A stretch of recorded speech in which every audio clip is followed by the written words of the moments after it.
everybody. Welcome back to No BS Nashville with Harriet and Sean. We're so happy to have you back with us. We have got a lot to get into. It's been a busy week. And I think you just said it best a few minutes ago, Sean, like drinking water from a fire It hose. is. It's every day we're drinking water from a fire hose, and it's not stopping. It's not stopping. It's been a crazy week, and I don't see an end in sight. I really don't. Not at all. Not an end in sight to all the craziness. Not an end in sight to the shutdown. Not an No, end in sight to the suffering, the foolishness. I mean, real people behind all these things. But before we get into that, y'all know we got to call BS. we Got to do. get We in our do. pulpit on some things. Um, because it's been such a heavy week, I've got something a little bit lighter. It's serious though. Okay, Okay, it's serious. Can I go first, Sean? go for it. Go Can I for do it. my Okay, give me my 1 minute. Hit me with my 1 minute producer in the back so I can get going because I'm ready. This right here, Uh, Nashville, stand up and stand with me. Okay, stand up and stand with me. I have been a diehard 911 fan Me off rip. too. Shout out to TT Angela, who's an executive producer. Okay, on the show. They've been at Cali, Texas. Now they're in Nashville. Now, I knew it was going to be cowboy boots, cowboy hats, and all things country, which is not all that Nashville is. No, it's But not. that's not even my issue. My issue is the bad ass acting. I got It's to say it. bad. It's not good. It's It's not. pissing me off. It's cheesy. It's corny. I will say my girl, forget her name, who plays the captain's wife. Loved her in Grey's Anatomy, but she Absolutely, can't carry the show. This she is not can't. amateur hour. What are we She can't. doing? And Leanne Rhymes is actually not bad. She's not bad. She ain't Sean, great, but she's I'm not calling BS on that too. bad. Leanne needs to stick to singing, not acting. Love her, sing, not act, boo. And then the plots, the storylines is so hard to follow. It's confusing and chaotic. 911, I'm disappointed. I'm disappointed. I was really excited about this show, and I watched the Me first too. episode, and the editing is not great either. When I tell you, I clearly saw scenes that they where there was something else that happened, and they just chopped it up. It's not put together well. The acting is not great. No. I mean, Or I'm what about the twister that like took 50 minutes after standing right there to get to the amp? Like, yeah, no, they move fast, and they and move a then lot faster. firefighters, they're not moving in the active tornado feet away. Like, you gotta wait a little bit. You gotta let it pass. It was not realistic. I know I'm Yeah, I'm not asking too much of the show, but like, make it make sense, make the acting enjoyable, make the storylines believable. It felt like I call it the refrigerator soup. When you got leftovers and you're like, I don't feel like going to the store. I'm just gonna throw a bunch of stuff some I have in random the stuff fridge together. in the Yeah, pot. That's what 911 Nashville felt like. But we're only what, 2 episodes in, or three? three. This third episode just recently aired, so Oh, no one I didn't I know. I didn't watch it. they But they filmed several. I feel like we'll see this season, and I feel like after this will be gone. It'll get canceled. I'm a have faith and hold on. All right. I'm calling BS on Nashville 911. Your turn. All right, so we're about to pull this video up. I'm calling BS. Um, Go back to the previous one. There's a video right before that one. I'm calling Oh, we didn't BS. pull that one in. We didn't pull that one in. We just got this one. But Just it like speaks this for one. itself. It does. It does. I'm calling BS right now. Bishop Marvin Winans. So they're raising money to finish the sanctuary of his new church in Detroit. And so he puts everybody in these basically categories. And if you have 1,000 plus one, you get here. If you got 1,000 and less than one, you go here. If you got less than 1,000, you go here. This lady in white was in the wrong line. She had $1,235. And so she calls it out in their decree or whatever what decree he had her do. And he calls her out. So that's not what I asked you to do.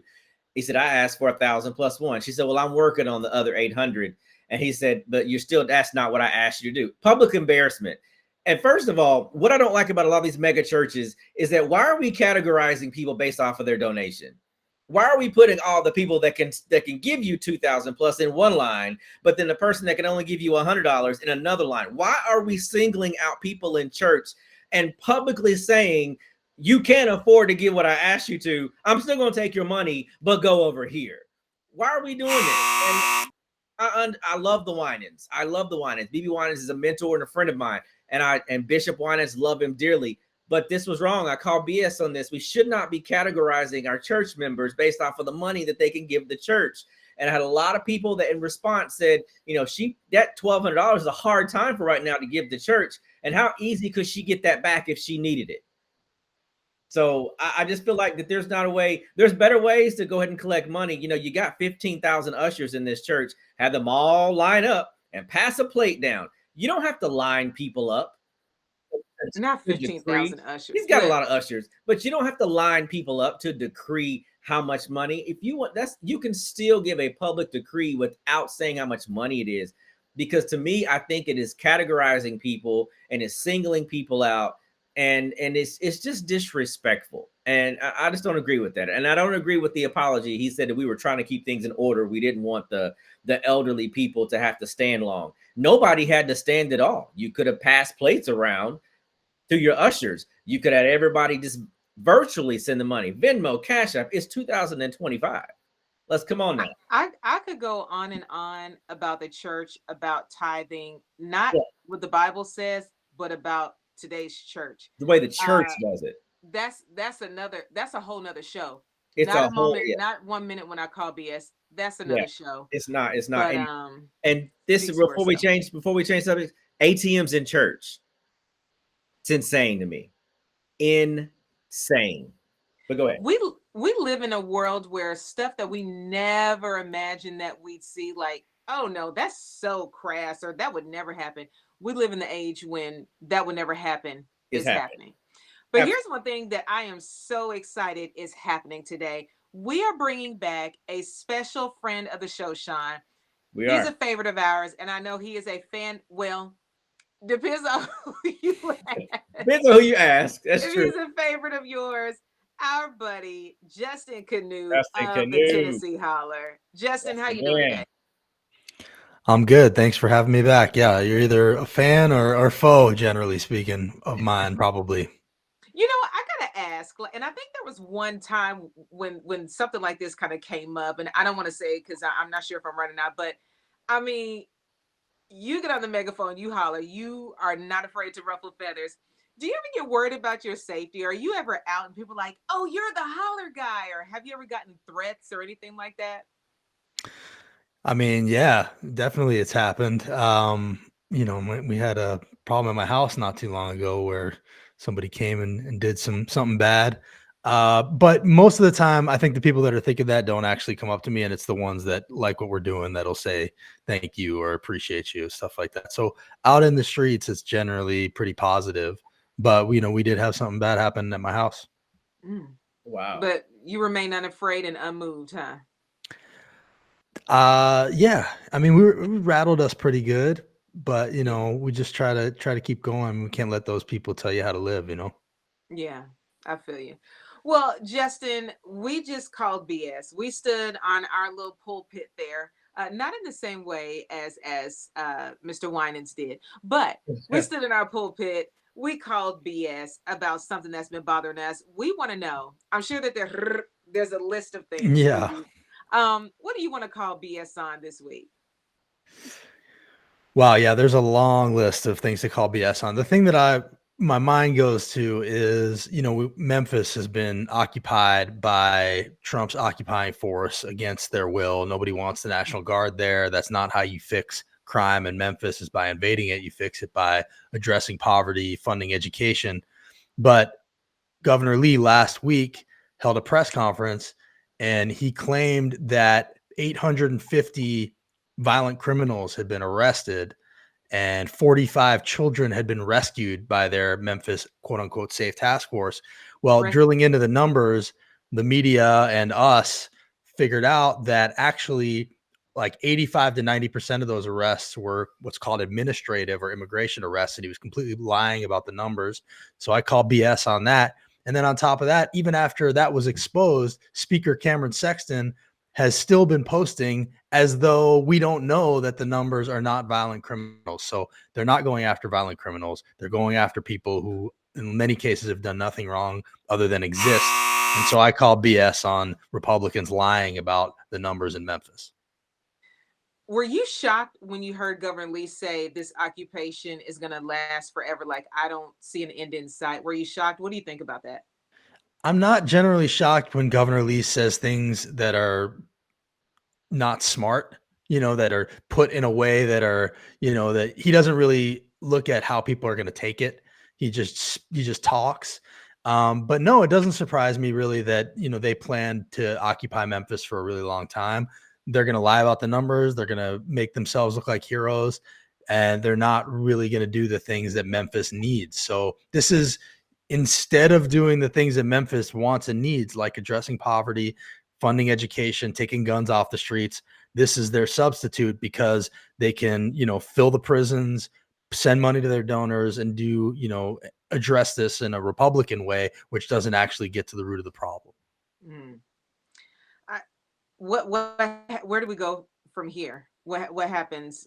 What happens now? Because I have another Lee question for you. Well, what happens now is probably more of the same. It's probably going to spread to other cities. Somehow we have all the money in the world when it comes to things like this. I think the plan, like Governor Pritzker said on Fox this week, is to, have an eye towards the election and voter suppression and potentially seizing the ballot boxes. So I think we're going to see a lot more of this. I think it's going to keep impacting communities.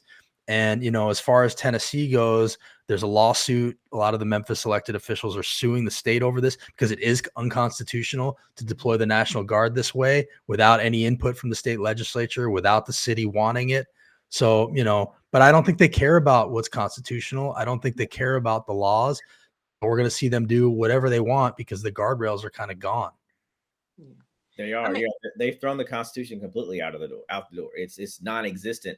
But I believe even President Trump, he could care less about the Constitution.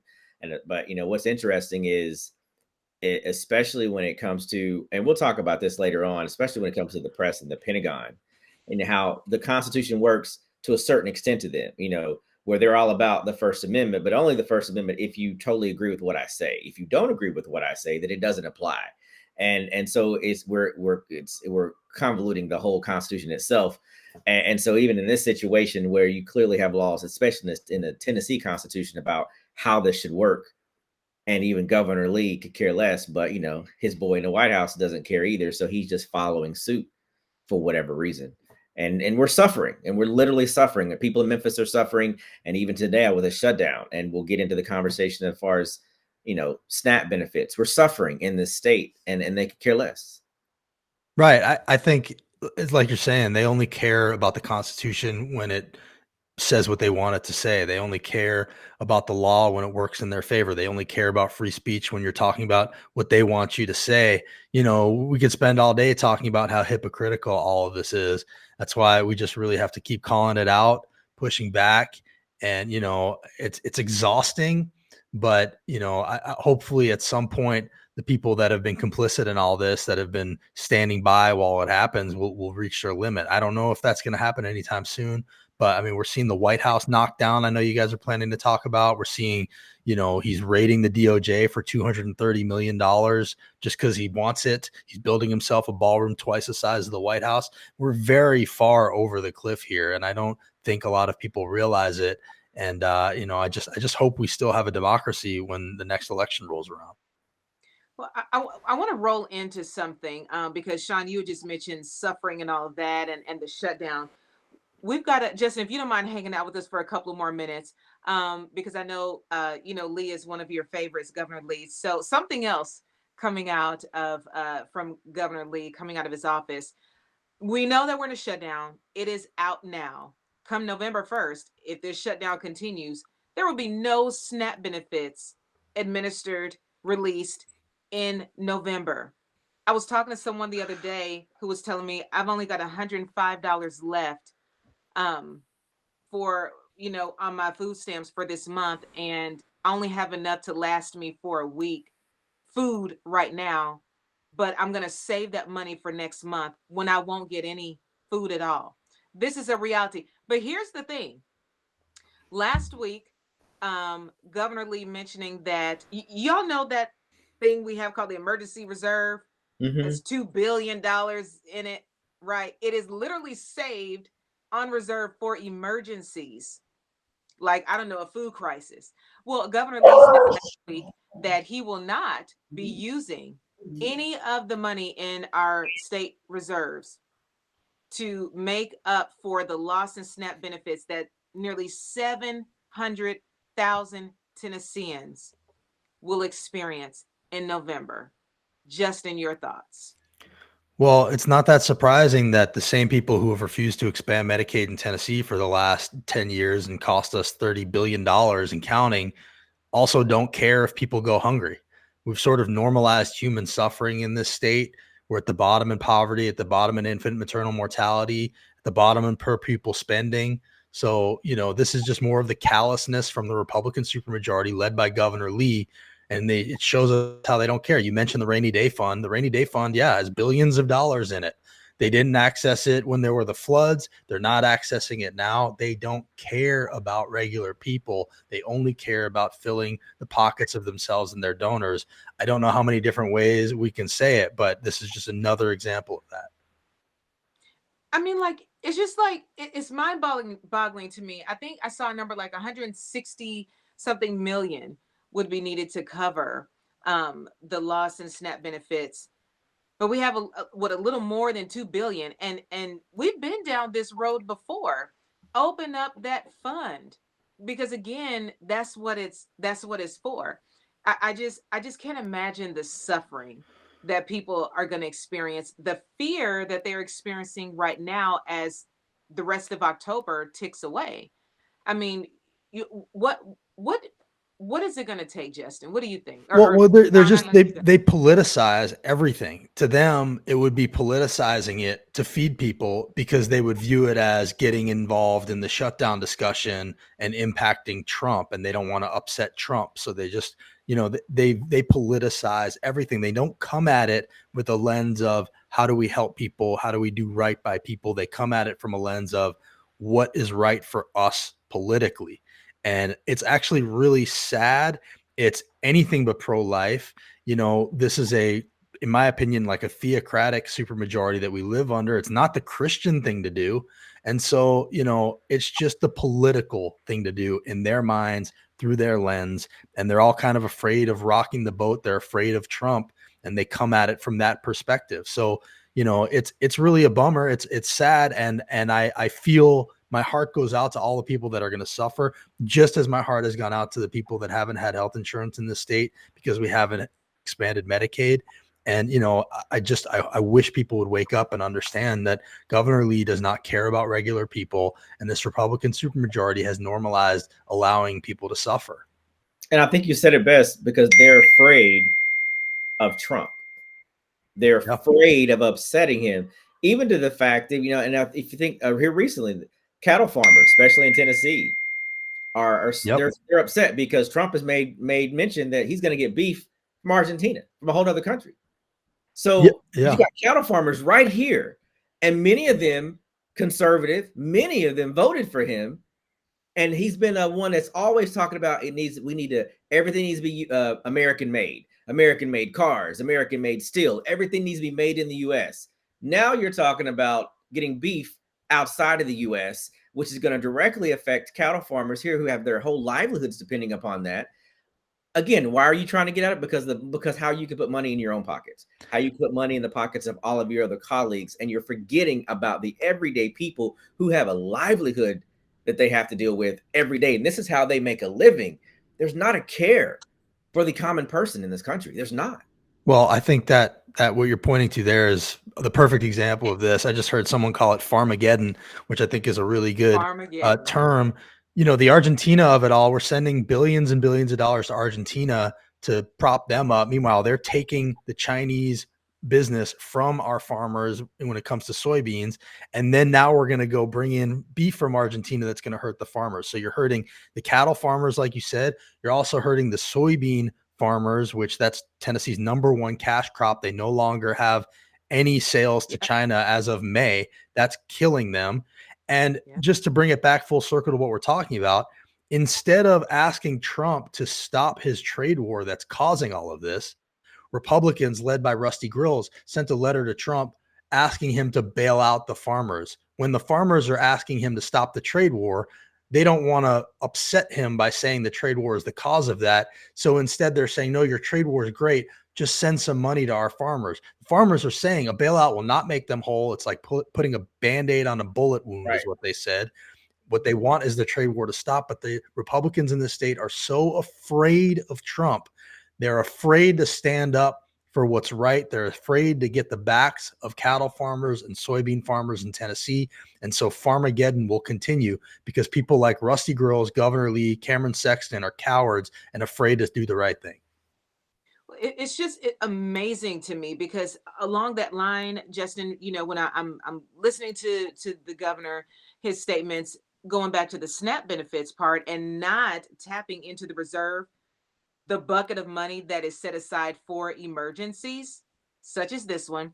He was saying how, talking about hopefully the Democrats will do the right thing and stop this shutdown. It's the federal money that is responsible for funding, the SNAP benefit program. So we're working, waiting on, working on the federal end of things, hoping that this will all come to an end. We're doing all that we can.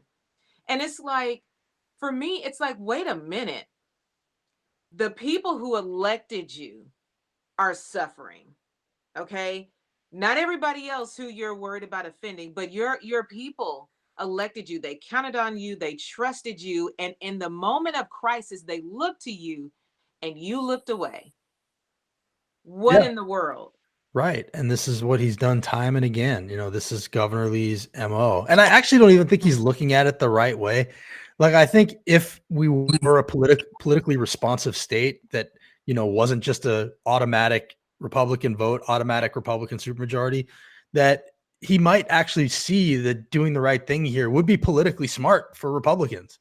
Like, if they would actually help people during a shutdown, people would go, oh, Governor Lee and the Republicans came in and helped me. Like, I don't even think he's right in the way that he's looking at it, but he's so afraid of his own shadow. He's so afraid of, whatever the spin might be that, Trump might think he's hurting his case with the shutdown, that they're always going to default to, the path of least resistance, which ends up hurting a lot of people. So, it's a pattern of callousness and normalizing human suffering in Tennessee that we see time and time again. And, it's a dereliction of duty, honestly. Do you Well, think that do you think that because of his actions, the Governor Lee's actions, with his term coming to an end, do you feel like that well, I'm not saying mobilization. Do you feel like there's a stronger opportunity for a Democrat to go up against Marsha Blackburn and may have a solid chance because of his actions? Do you feel like that it's going to sway voters? It's so tough. I mean, it should, in a sane world, it should. Obviously, Marsha Blackburn's going to, most likely be the Republican nominee.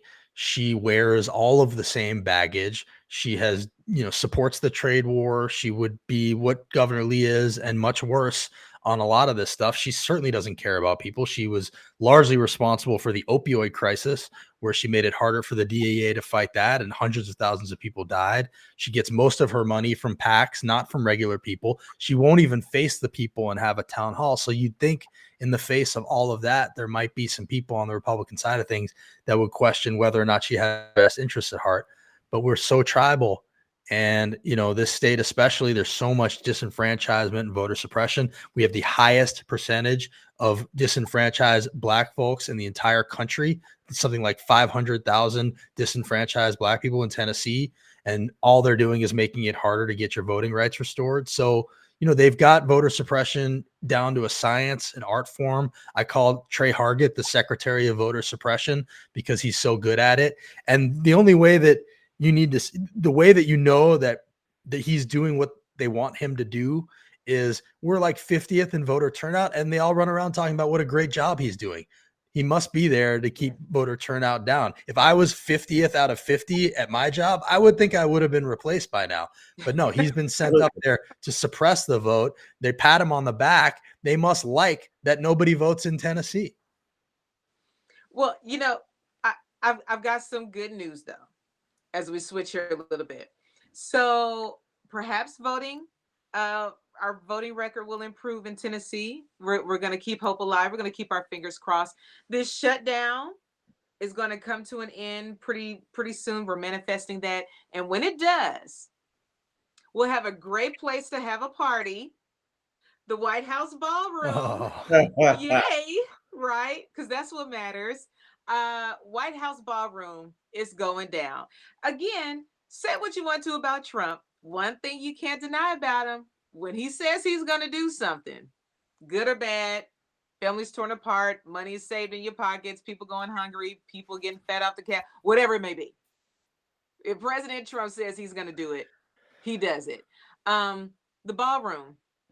Ground has been broken at the White House now. He did say it will not interrupt the structure of the White House, that the East Wing would not be interrupted. However, ta-da, we have the East Wing being taken down here. The ballroom was going to be 200 million. Now, 300 million. You know, things go up. Inflation, tariffs, you know.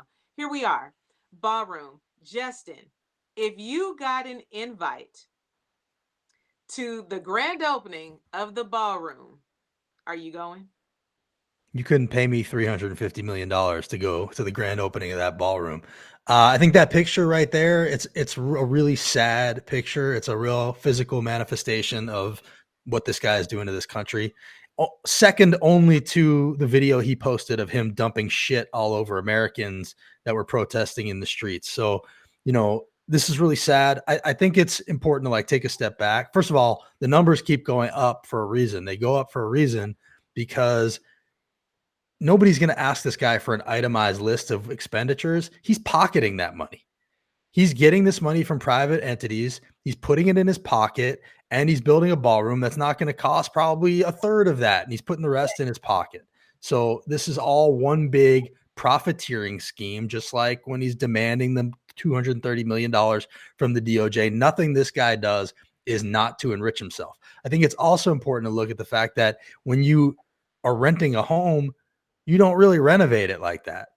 When you think you own the place and when you plan on staying, that's when you do these renovations. So I think what this speaks to is that this guy plans on staying far past this term.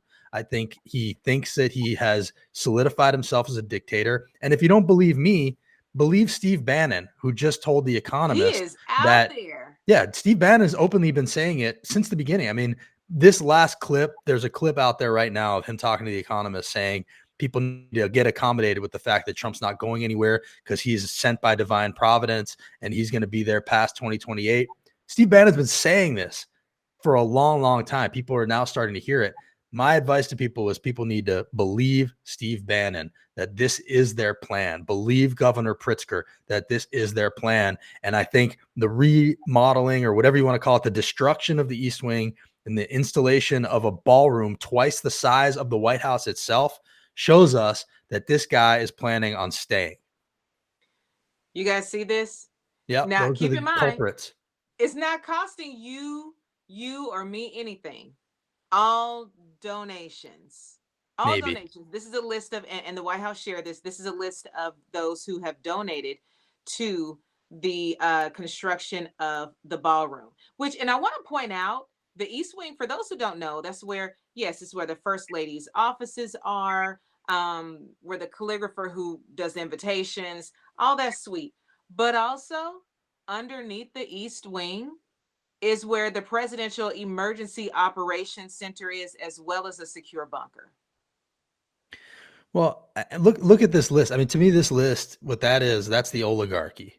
And, you know, if we were looking at this from afar, if it was in another country and we took a step back and we said, okay, there's a country out there where the president has a masked private army invading opposition controlled areas and racially profiling people and, you know, oppressing people while the oligarchy spends money to build him a giant ballroom, you know, while he tells the DOJ to put money in his pocket, while his top unofficial advisor is openly saying he's not going anywhere.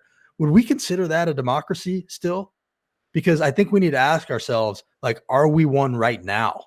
Like, how far over the cliff are we already? And these people that are contributing to this ballroom, you know, again, if this was happening in another country, I think we would all be horrified. And I think we'd really question whether or not that country had already gone off the cliff into authoritarianism.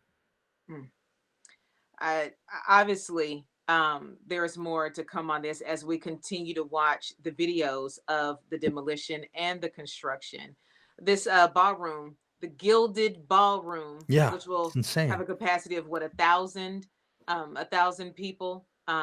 Which, from my understanding, this ballroom is going to be larger than the family estate part of the White House. Twice the size. Twice the size. What is the purpose? There are ballrooms all over DC.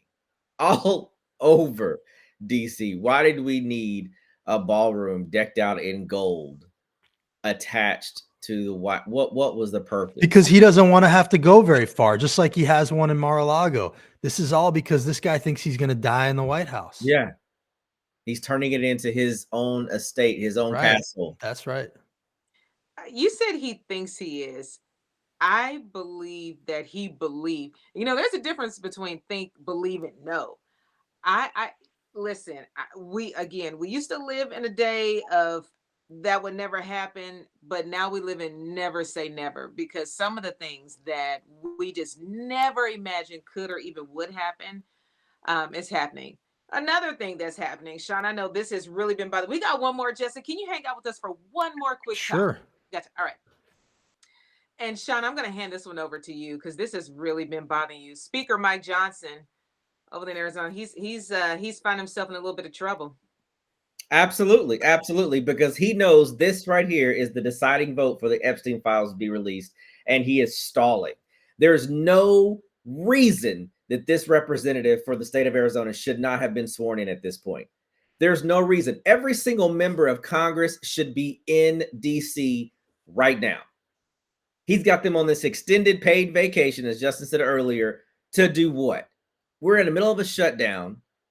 Business to continue to keep running. This state is not truly represented because this representative who won her election is not been sworn in. She literally has to go into the White House. She has to go into Congress where the visitors go and sign in like a visitor. No staff. She can't pay her staff. She can't function. Why? And Mike Johnson says, oh, we're waiting for the government to be open. You are the Speaker of the House. You can call everybody back to DC right now. Right now. So why are we blaming? And so it's another ploy to blame it on the Democrats. They're holding it up. We need to get, it's not been scheduled. Her swearing in has not been scheduled. Schedule it. You did it for 2 Republicans. Schedule it. Like, this is common sense. This is not hard. You're only doing this because you know she's the deciding vote. And you do not want to piss off your best friend, because so far you've been in his good graces. You've done everything that he's asked you to do, and so far you're good. But if you do this, because President Trump has clearly said he does not want those files released. He wants the Epstein saga to go away. She is not going to allow it to go away. When she gets in office, she is the deciding vote. And we know we will see the Epstein files in their entirety when she votes for it. And they are trying to stall that.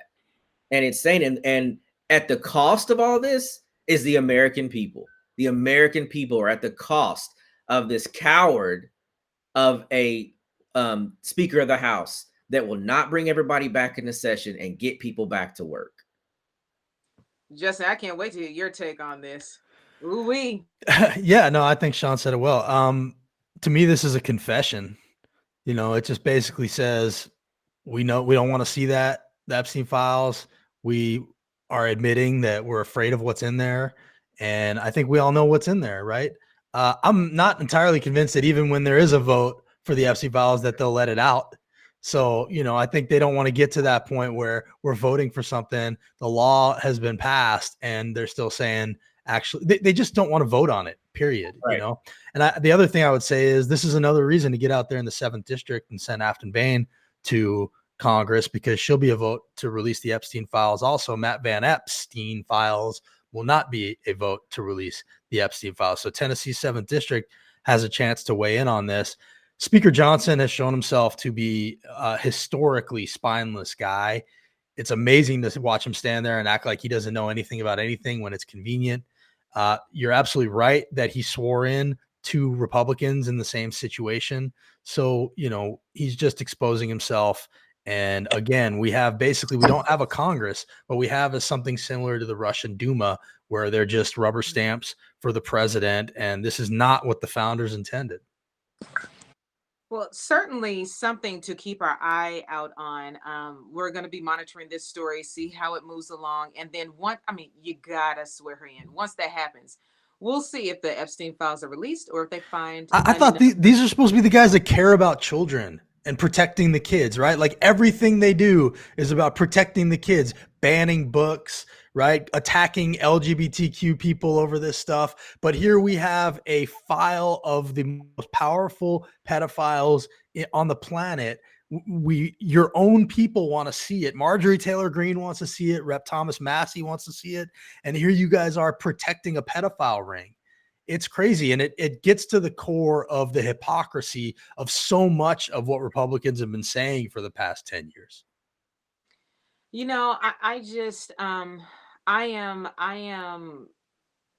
I'm speechless. We're talking about kids. Right. We are talking about violence, abuse of children in a system of abuse, not a one-off incident, but an actual business. You built an enterprise around child sexual abuse. So I'm just, like I said, we're going to keep our eyes on this story. We're going to be monitoring and see what happens with her swearing in, and then what happens with these files. One last question, really important question for you, Justin.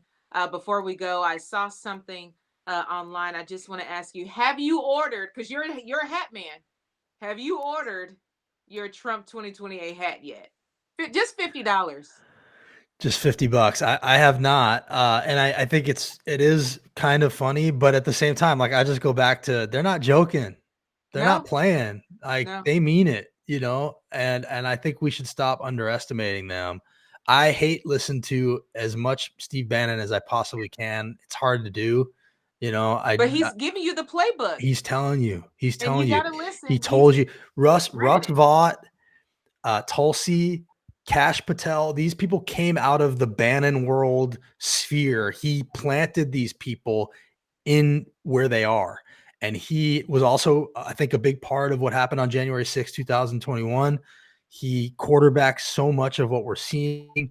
He is openly saying this guy is not planning on leaving. You pair these hats with the demolition of the East Wing, with the construction of the ballroom, with the invasion of blue cities by his private army and masks that are grabbing even citizens and racially profiling people all day, every day. You add all that up, and that hat is funny, but it also symbolizes something really, really dark going on in this country. And I hope more and more people will wake up to it. So I didn't mean to be a bummer. No, I'm not getting one of those hats. You couldn't pay me to wear one of those hats.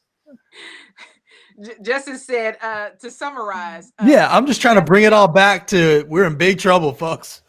Yeah, like we can laugh all day, but in reality, it's real, it's scary, and it's the truth. Yeah. Justin Kanew, the Tennessee Holler. Let everybody, for those who are under rock and maybe don't know where to find you or the Holler, let them know where they can hear from you. Sure. We're at tnholler.com is the website where you can get one of these hats. Like I'm going to send to Sean. And then at the TN Holler on Twitter, Facebook, TikTok, YouTube, Blue Sky. We're pretty big on Blue Sky right now. Yeah. And a few other places. Check us out, follow us. You can subscribe to get our weekly emails where we kind of summarize everything that's gone on during the week that you might have missed. Because like Sean said, it's a fire hose of nonsense. It's hard to keep up with everything, but we just try to do our part to shine a light on the nonsense and lift up the good work going on out there too. All right. Justin Kanew, Tennessee Holler, thank you so much. Have a great week. Thank you so much. Thanks, guys. See ya. Oh man. I always love having Justin on. Lot to get to, but we've gone so long, but I want us to hurry up and get to the light moment. Hopefully we've got our culture correspondents here, at least one of them. Sean, give us a roll. Give us Oh, a roll. Lead us into the you culture. know we got it. We got to get our boy in to talk about what's happening in culture and in the community, and it's no other than Derek Sleazy Evans. That is the brother that will tell us and keep us up to date about what's happening.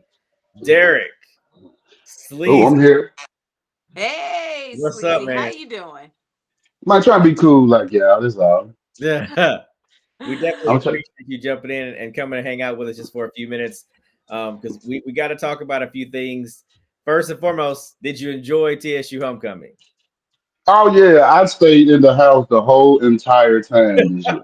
Okay, I enjoyed it. I enjoyed it so much. Like the streets of Antioch were peaceful and clear. that's I true. can I could drive up and down. I was like, ooh, it like 99 out here for the 99 2000, dude. Okay. Nah, I didn't get out there, man, but I seen the pictures, man. It was crime free. Everybody looked like they was having a blast. Man, the crowd was amazing. My wife came back home excited and happy about the game. She went to the game. She went in the pep rally and she didn't have to jump the gate.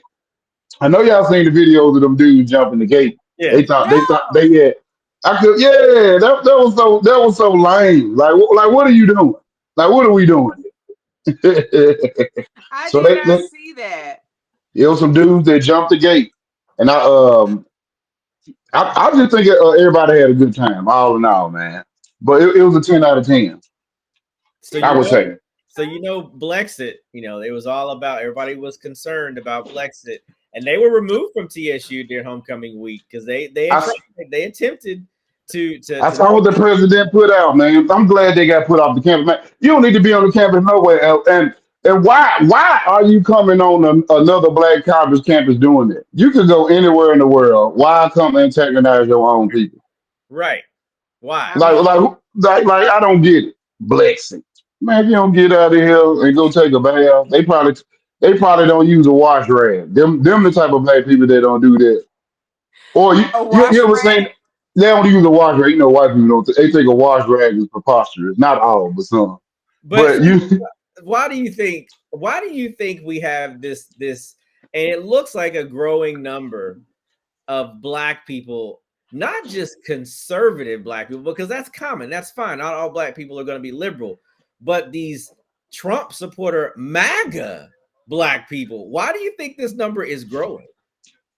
because man, I think like a lot of people, I mean, everybody's sick of everything, like sick of it. So, know what I'm saying? They don't have nothing to run to. So when they see that side saying this number of people doing this and they doing this and they doing that, but you got to go look at who are they dating? What kind of women or men do they have in their home with them?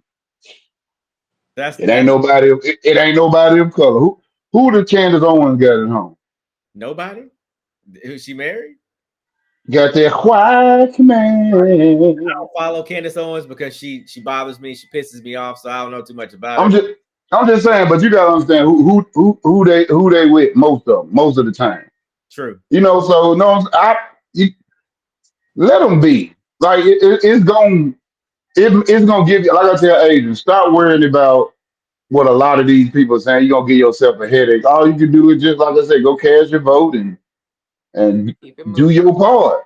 But arguing with them online or getting worried about it, you can't do nothing about it, man. Sometimes it's already written. I don't know if this the end or what. We in the last days, but I'm gonna use my energy to, what I'm saying, keep on tackling my wife at night, man. So I ain't worried. Well, look, speaking of voting, I've got a question because again, you seem to be a hat guy. There's a special hat for sale. Wondering Uh-huh. if you placed your order yet. Nah, I'm not buying that one. No, no. I, Well, I, Sean, I we have a got hat. some takers. I have a hat that's similar to that one. What does it say What's it though? say? Hey, Adrian, go upstairs and get my hat for me. It's in the corner, please. My red hat. Go get it real quick. I'm But scared, wh- but Sean. but while the hat is coming, yeah, man, I wouldn't buy that, man. Trump. And the thing about it, everybody's scared that he's gonna be Trump 2028. Look, him and Biden on their way out of here. Ain't no Trump not making it to 2028. Sleazy. Ain't no sleaze there. Trump ain't going, man. Trump wear a pamper. First of all, he wear a pamper. They say he's flogging about his health. So Trump only way on about him. He's not gonna make it in no 2028. You said We worried about bro, yeah, we worried about a sniper. McDonald's gonna get him. Man, a ballroom. Man, that ballroom is not gonna be finished. Yeah, trust me, it's gonna be just like the wall down in Mexico. Incomplete. It's gonna have a canopy over it in a minute. It is. Okay, so he may Now, not make it to 2028. Is he gonna make it to heaven? He said he don't think he will. yeah, he know it. Cause he know that's not what the party gonna be. He not gonna be able to do his Trump dance up there. He know what the party, but she brought my hat. Wait, what does that say? Okay, yeah. Make... I'm not talking to you no more. If I see you across the street, I'm gonna act like I don't. Yes, you are. Yes, you gonna be like, that's Jared. I am Look at not. Jared over there. I'm Oh my not. God. And I'm gonna be like, hell I'm yeah. officially disowning you, sleazy. That's why they call you sleazy. That's exactly what. what. Yes. I didn't want to say it, so I just if you know, y'all let you read it. And I'm glad you didn't read it out loud. I was Yeah. gonna say you could have warned me though, because I started to read it. You could have said something. Sean has seen that hat before, so Yeah. he already knew. Yeah, So you could have warned what was me. coming. You could have warned me. Oh, But but 2020 reaction was so much better. Trump 2028, it ain't happening. You know what I'm saying? Even if it do happen, it ain't happening. What he's 80 now? No, he's what 70, yeah. 76, or was that No, he's 79 or turning 80. Mm-hmm. He's 79. I think he's about to turn 80. Oh, okay. Yeah. All right. Yeah, he ain't getting out of this one. Yeah, by the time the end of this term, he'll be what, 72, 71, 72? 80 next June. He's gonna be 80. I mean 81 too, yeah. No, man, Trump, he is not gonna be no 2028. He can count that. But I blame this on our Democrats too, because we don't have anyone right now. We ain't got no Barack. We don't have anyone right now. We need someone that can come back and just do their thing. We have no everybody we got being too nice. I think we need a bully Democrat. What about Gavin Newsom? Say it again now. What about Gavin Newsom out of California, governor of California? He got some thug in him. I want somebody like that councilman in Flint, Michigan. Order. What's his name, baby? He passed away too. You know the one I'm talking about? The one he's what is his name? They had a whole page. He was crazy. Or the mayor from Memphis, Mayor Harrison. I take an old Mayor Harrison as the president. We need somebody to put down, or a black woman. A black woman. We tried. We tried, but the country just doesn't seem to want to do that. Yeah, it's gotta be we gotta get somebody natural in there. Like I'm talking about. See, y'all going for the pretty women. I'm going for that. You remember that ugly boss at a job that didn't take nothing from nobody. They didn't show no favoritism. A big ugly woman ain't showing no favoritism. She hate everybody. I wanna. We had a handsome president, Barack, the closest thing we had to handsome since JFK. Everybody been ugly. Ugly people make better managers because they are mean. We need a big ugly woman. I'm talking about like a mammy from Tom and Jerry. Not Tom. We need one of them. Sleazy, you so ignorant. Oh my God. Well, look, let me ask you. Okay, one more thing before we let you go. Okay. No food stamps next month. No food stamps next month. I don't know how they're gonna make. Ain't nobody gonna be able to sell their stamps. I know what they are gonna sell though, Miss Harry. I know what they are gonna be selling. Them kids gonna still go. They gonna eat, Miss Harry. They ain't selling stamps this month. Yeah. It's gonna be about $40, but it's the stamp. The kids gonna eat this month. I wasn't worried about my community. I know that the women in my community. Your November. girl Crystal with the eye says she's sitting on about $300-400. Yeah. No, we hard working men. We gonna hand it to them with them two fingers like this. We gonna, yeah. We wouldn't dare let them kids go broke. No, I'm saying, I mean, hungry. Are you crazy? Oh Lord. Yeah, I'm Nate in these times. There's gonna be a lot of Nates out here. We men finna be putting in overtime. We like them stamps and ran out. I know what you need. Oh, So we gonna make it all right through November is what you're saying. Yeah, man. Cause Big Mama and them did it. We just like that's how they got by in the fields back in the day. Don't act like that. It just is what it is. You We're know. gonna make it through. All We right. gon' we gon' we gonna be out. Tupac said he said, I don't know what we worry about. We gonna be all right.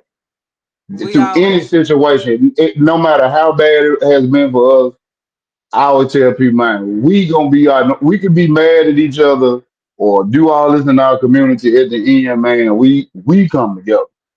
yeah. We Amen. gonna so I ain't gonna worry about. I am not worried about our community. Our community gonna be all right. We got little soldiers too. They just don't know it. They just don't know they're little soldiers yet. But we got soldiers. They call them YNs, but they are little soldiers. Sleazy just called it. He said it right here he did. on No BS. He called it on this day. He said, Sean, we gonna be all He right. gonna be all right. And We we gonna be always all right. I got $40. I'm just playing. yeah, you better correct the record because she Right.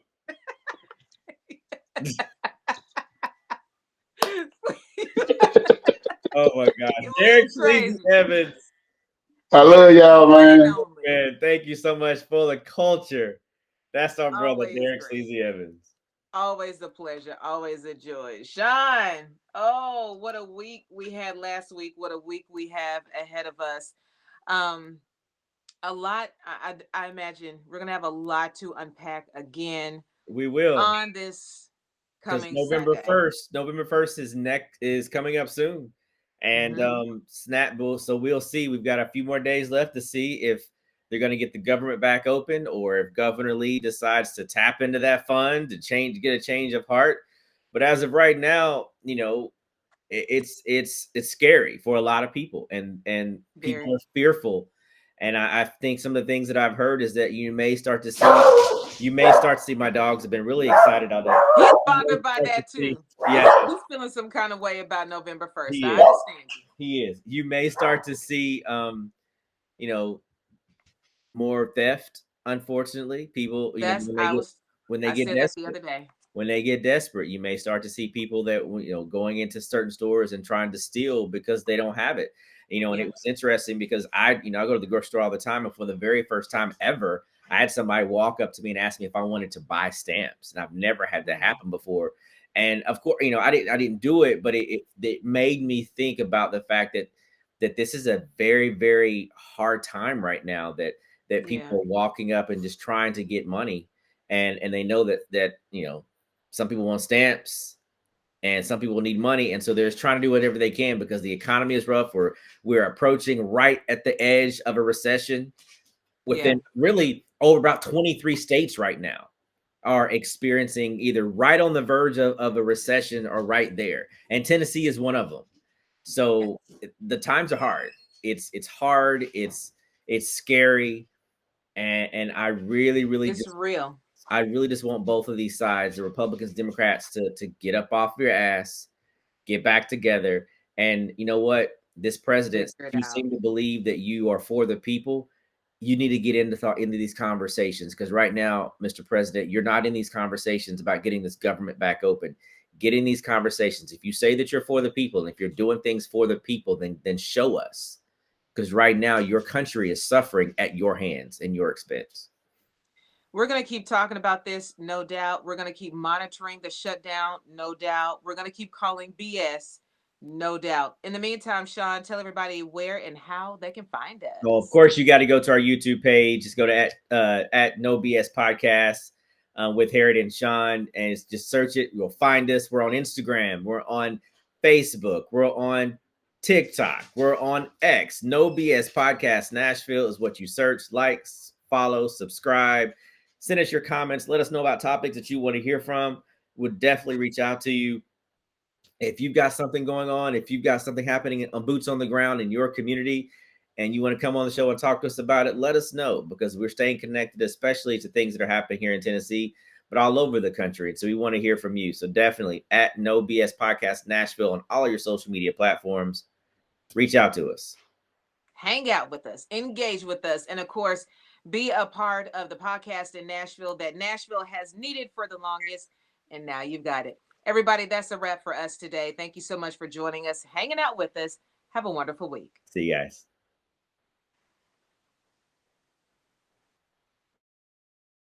Me and my car.